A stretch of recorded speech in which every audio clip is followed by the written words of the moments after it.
नमस्कार today flash news को स्वागत करुच्ची मु अमूल्य जेना आसंतु देखिबा आजिर फ्लाश न्यूज।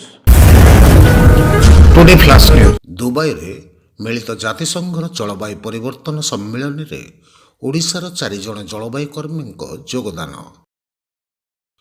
मिलित जातिसंघ पक्षर संयुक्त आरबर दुबई ठारे अनुष्ठित जलवायु परिवर्तन सम्मेलन COP28 रे ओडिशार 4 जण युवक युवती सामिल होई राज्य पई गौरव आनिछन्ति।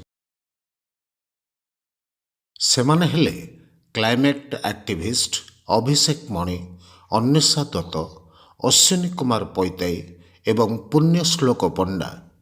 जलवायु परिवर्तन जोगु सारा विश्व भोगुथिबा अनियमित वृष्टिपात तथा अन्यान्य प्राकृतिक विपर्यय को नहीं एही सम्मेलन रे आलोचना होइथिया बेले ओडिशार एही 4 उदीयमान जलवायु कर्मी सामिल होई सेमानक मत पोषण करथिले।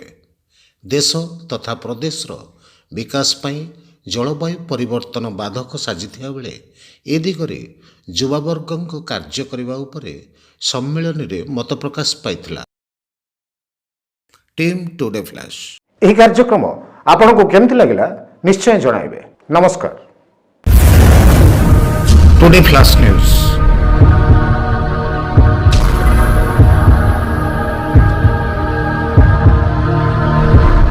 विश्वासर मानदंड। Hi friends, please like, share and subscribe today flash news. Bye bye. Today flash news.